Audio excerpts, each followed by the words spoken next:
राधे कृष्णा जय भोलो सिया रामचंद्र भगवान की जय। श्री राम जय राम जय जय रामा। श्री राम जय राम जय जय राम। श्री राम जय राम जय जय राम। श्री राम जय राम जय जय राम। जय भोलो राष्ट्र गुरु समर्थ रामदास महाराज की जय। பகவான் ராமன் ரொம்ப அழகா தன்னுடைய அயோத்தியால நமக்காகவே மீண்டும் ஆவிர்பவிச்சுட்டான். எவ்வளவு அழகான விசேஷம், எவ்வளவு அழகான ஒரு காலகட்டம். இதெல்லாம் நமக்கு கிடைச்சிருக்குன்றது கனவா நிஜமா அப்படின்ற மாதிரி தானே இருக்கு. இப்பேற்பட்ட பாக்கியத்தை நாம நம்முடைய வாழ்க்கையில அடைஞ்சிருக்கோம். மகாத்மாக்களுடைய தவம், மூதாதையர்களுடைய ஸ்ரத்தை, அவர்கள் விதைச்ச விதை இன்னைக்கு நாம பலன் அனுபவிச்சுருக்கோம். அதுதான் எனக்கு சொல்ல தெரியாது. அவ்வளோ பெரிய பாக்கியத்தை பகவான் நமக்கு கொடுத்திருக்கான். இந்த நாள் ரொம்ப அழகான ஒரு நாள். இந்த உத்தராயண புண்ணிய காலம் நமக்கு நிஜமாவே ரொம்ப சிரேஷ்டமா அமைஞ்சிருக்கு, அவ்வளவுதான் சொல்ல முடியும். பகவானுடைய கிருபை நாம வாழ்ந்துருக்கோம். அதுல சமர்த்த ராமதாசருடைய வைபவம் அழகா பஞ்சவடி காலாராமன் எல்லாம் பார்த்துட்டு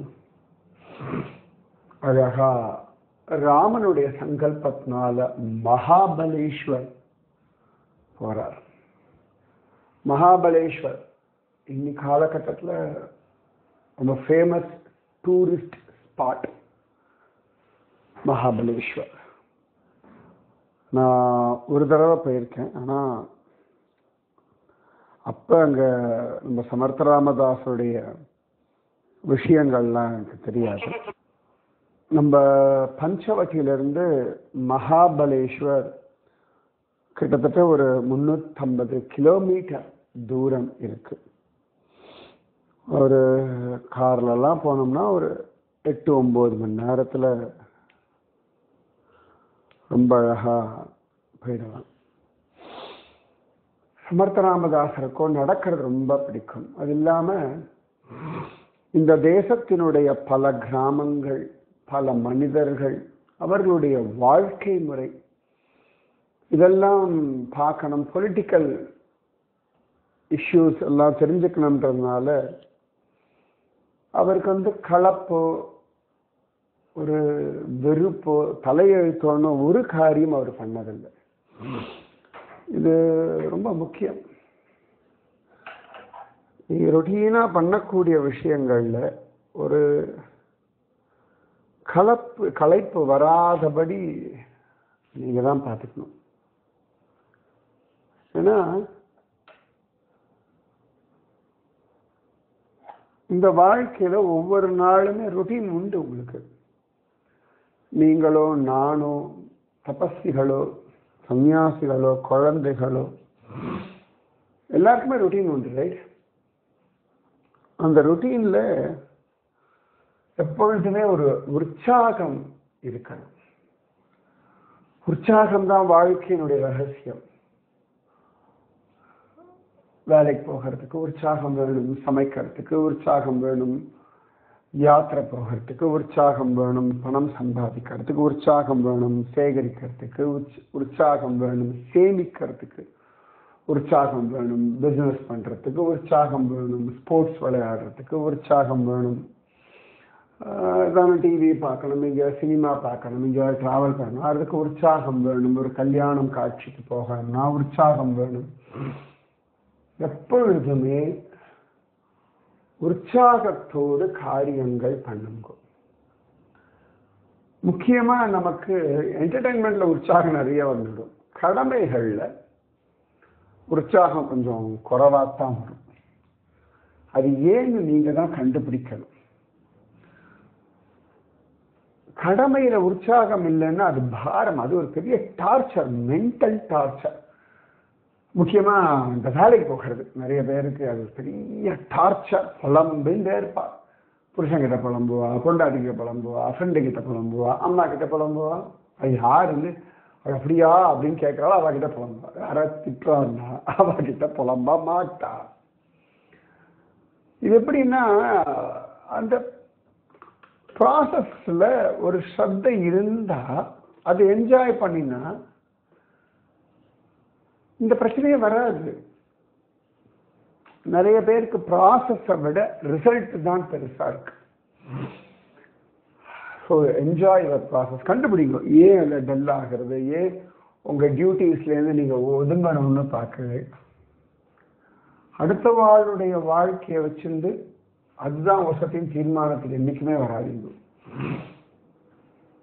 உங்களுடைய உடலாலே, உங்களுடைய மனசினாலே, உங்களுடைய புத்தியினாலே நீங்கள் அனுபவிக்க கூடியது தான் உங்களுடைய வாழ்க்கை.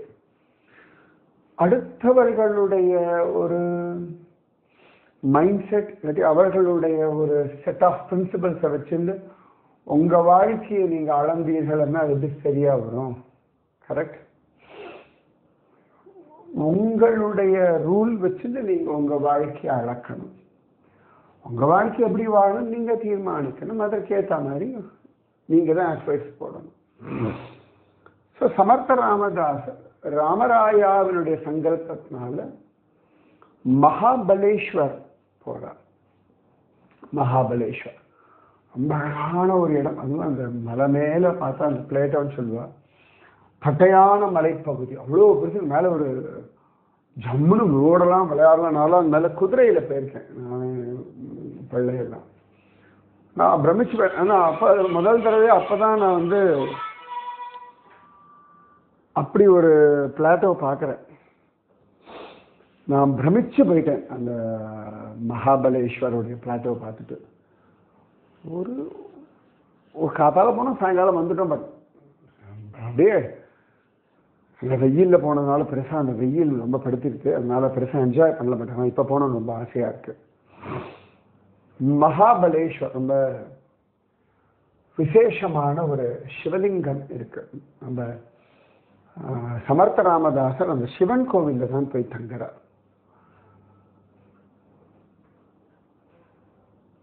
பிரம்மதேவர் அங்கதான் சிருஷ்டிக்கான தபஸ் பண்ணார் அப்படின்னு. சஹயாத்ரி ஹில்ஸ் அப்படின்னு சொல்லுவார். சஹயாத்ரி மலைத்தொடர்கள். நம்மளுடைய தூர்தர்ஷன் மராட்டி சேனல் பேரு சஹயாத்ரி. எப்படி டிடி தமிழுக்கு வந்து பொதிகை அப்படின்னு சொல்லுவோமோ அந்த மாதிரி டிடி சஹயாத்ரி அப்படின்னு சொல்லுவார். நீங்க பாண்டரங்கனுடைய ஆஷாட ஏகாதசி லைவ் எல்லாம் டிடி சஹயாத்ரியில தான் எப்பொழுதுமே வரும். வார்க்கரி விஷயங்கள்லாம் நிறைய டிடி சஹயாத்ரியில பார்க்கலாம். சஹயாத்ரி மலைத்தொடர். அங்கதான் பிரம்மதேவர் சிருஷ்டி கிரமமாக விஷயம் தெரிஞ்சுக்க தபஸ் பண்ணார் அப்படின்னு காண கிடைக்கிறது.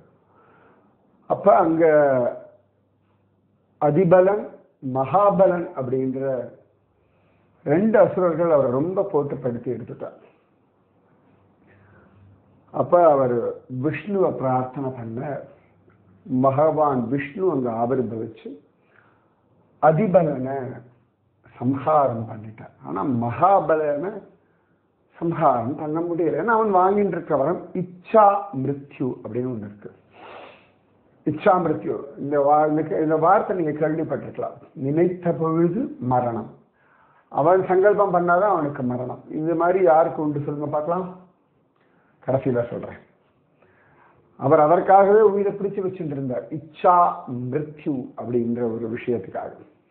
இன்னைக்கு சொல்லலாம், நான் நாளைக்கு சொல்றேன். அதுக்குள்ள நீங்க யோசிச்சு எனக்கு பதில் போடுங்க பார்க்கலாம்.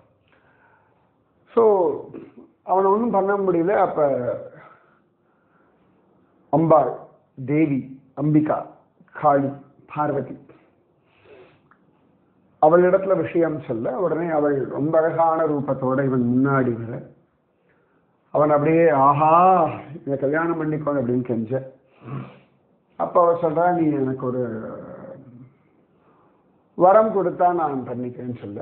வரம் கொடு முதல்ல. என்ன வேணுமே உன் உயிரை கொடுன்னு சொன்னா புரிஞ்சு போயிடுது. சரி தரேன்னு ஒத்துட்டான்.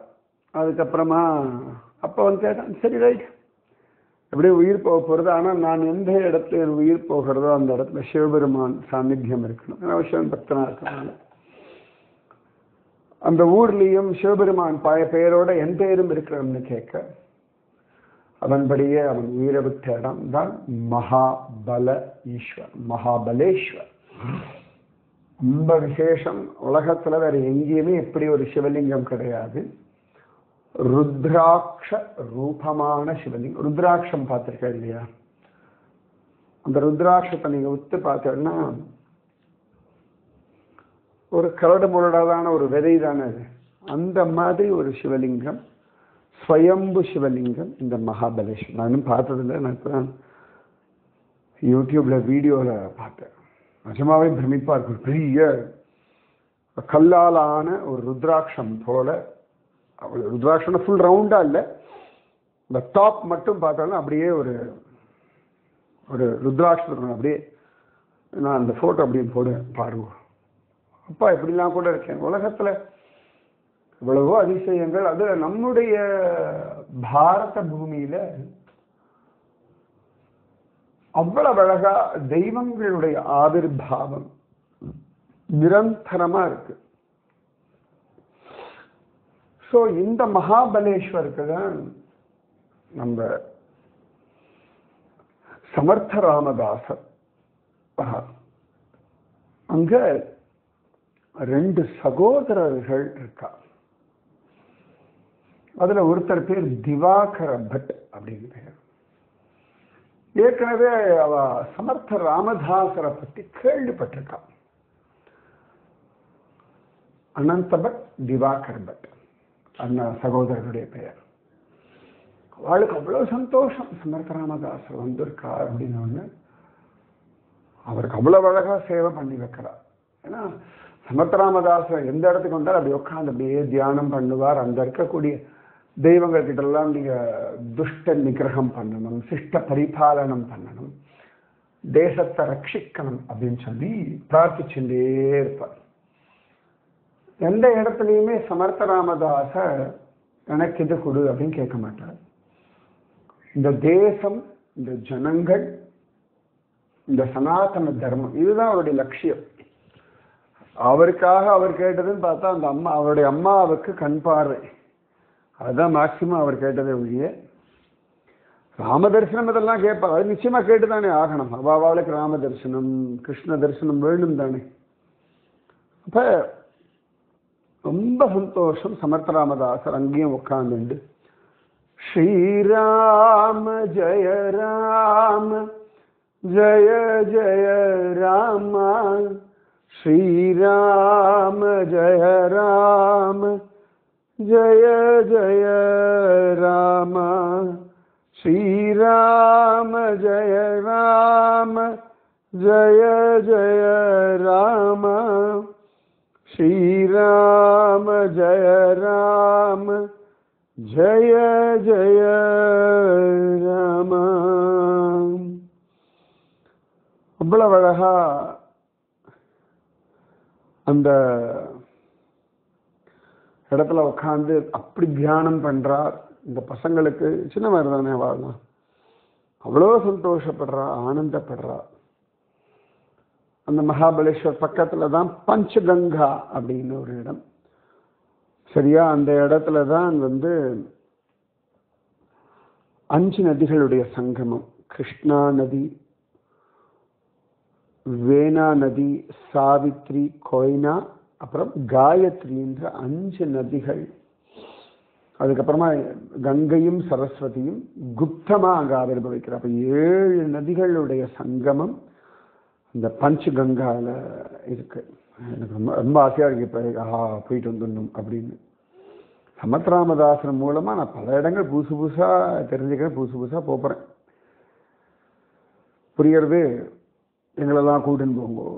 நிச்சயமா சமத் ராமதாசத்தை பிரார்த்தனை பண்ணுங்கோ, அவரே அதற்கான வழி ஏற்பாடு பண்ணி தருவார். சரியா? ஆச்சரியமான அந்த பஞ்சகங்கா அங்க உட்கார்ந்து தபஸ் பண்றார், ஆனந்தத்துல தலைக்கிறார். இந்த பசங்கள் எல்லாம் அவ்வளோ அழகா அவரை பார்த்துக்கிறார். அங்க இருக்கக்கூடிய பொலிட்டிக்கல் விஷயங்கள், மக்களுடைய வாழ்க்கை முறை எல்லாமே இந்த பசங்கிட்ட கேட்டுக்கிறார் சமர்த்த ராமதாசர். இந்த பசங்களும் பார்த்து பார்த்து பார்த்து எல்லாம் சொல்றார். அங்க உட்கார்ந்து தியானம் பண்றார். அந்த பசங்க 2 பேரும் நல்ல பக்தியோட இருக்கா, நல்ல தர்ம சிந்தனையோட இருக்கா. சமர்த்த ராமதாசர் சொல்றார், அப்ப அது 2 ரொம்ப அழகா இருக்கு, கூடவே இன்னொன்னு வேணும், தேசபக்தியும் வேணும். அதாவது நம்ம பசும்பொன் முத்துராமலிங்க தேவர் எப்பொழுதுமே சொல்வார், தேசமும் தெய்வீகமும் 2 கண்கள் அப்படின்னு சொல்லுவார். ஆனா ஒரு பார்வை. இந்த மாதிரி நம்ம சனாதன தர்மத்துல எப்பொழுதுமே தேசபக்தி அப்படின்றது ரொம்ப முக்கியமான ஒரு விஷயம். அதனால நம்மள தேசபக்தி, தேசத்துக்காக பிரார்த்தனை பண்றது, தேசத்துக்காக உயிரை விடுறதுன்றலாம் ராமன் முதற்கொண்டு எல்லாருமே பண்ண ஒரு விஷயம். ஸ்வர்காதபி கரியசி அப்படின்னு பகவான் கீதையில சொன்ன, ராமாயணத்தை சொன்ன ராமச்சந்திரமூர்த்தி. எல்லாமே கீதைன்னு வருது தானா, இவ்வளோ ராமகீதைன்னு சொல்லலாம். பெற்ற தாயும் பிறந்த பொன்னாடும் அப்படின்னு பாரதி சொல்வார்.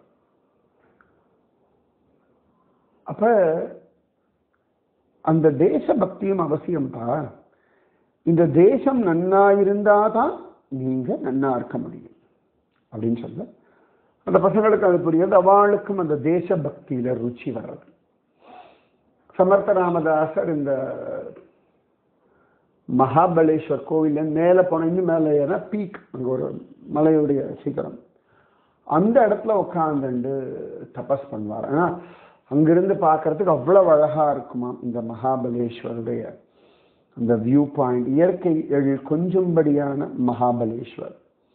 அங்க உட்காந்து தபஸ் பண்ணி அவர் அந்த இடத்துல ஒரு அழகான ஹனுமான பிரதிஷ்டை பண்றார். மேலே ஏறணும். நான் இப்போ கூட யாரோ ஒருத்தர் போட்டு இந்த வீடியோவை பார்த்தேன். அந்த மகாபலேஸ்வர் சிவன் கோவிலிருந்து மேலே அப்படி ஏறினா அங்க ஆஞ்சநேயருடைய சன்னதி, அந்த இடத்துல மடம்.